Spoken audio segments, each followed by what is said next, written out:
Olá, meus amigos, minhas amigas, como é que vocês estão? Sejam bem-vindos a mais um episódio onde estudamos o Livro dos Espíritos. Nós estamos na terceira parte, no capítulo 4, que fala sobre a lei da reprodução. E já deixo aqui minhas desculpas que eu disse que a gente ia ver neste episódio o que a gente viu no episódio passado. O Evandro está hoje despirocado. Eu tô assim, olho para uma coisa e falo outra. Desculpa aí, tá?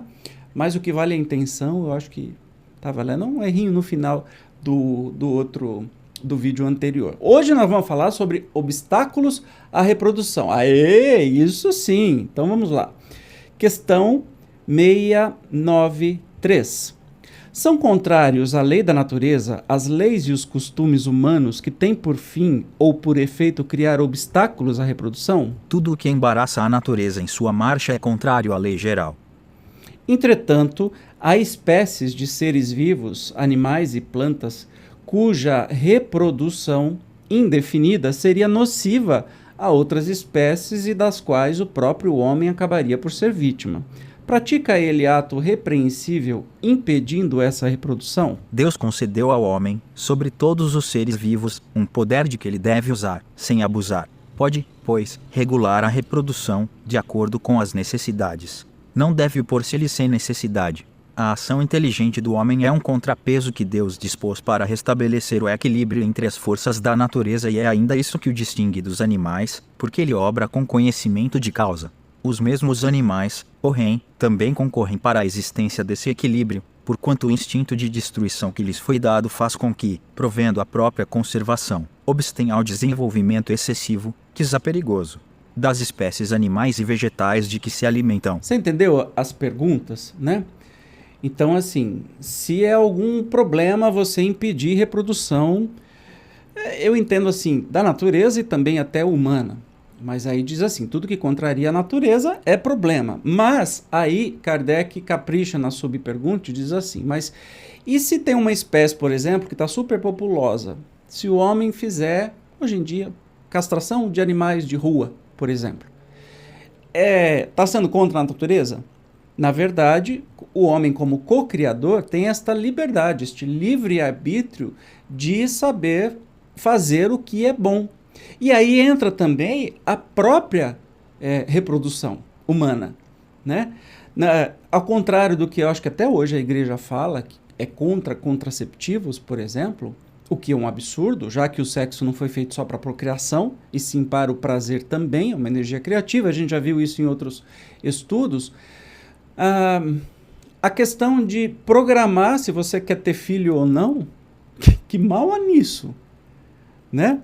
Muito pelo contrário, somos co-criadores, então para que eu vou ficar botando 10 filhos no mundo e se nenhum vai ter dinheiro para comer? Eu não vou ter como sustentar esses filhos. Isso seria ruim. Então, obviamente, se o homem consegue, né, equilibrar, fazer as coisas para o bem comum, isso está valendo. 694.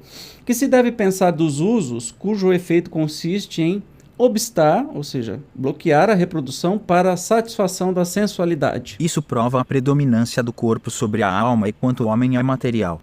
Eita, aí nós estamos falando de uma época, né, em que não existiam esses métodos contraceptivos mais eficientes como hoje existem.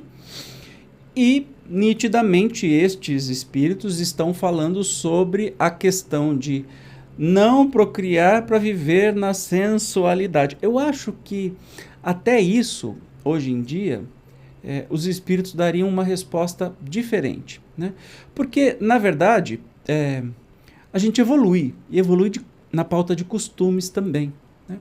E naquela época, eu acredito que estavam falando sobre a questão até de como é que eles barravam, né? Quais eram os métodos contraceptivos? Talvez um chá que causasse aborto espontâneo, alguma coisa assim. E aí a resposta veio por esse lado, né, da questão aí da predominância do corpo sobre a alma e quanto o homem é material. E sim, o sexo é uma necessidade do corpo, assim como a bebida, a comida e tantas outras coisas. Enquanto estivermos encarnados, temos essas necessidades.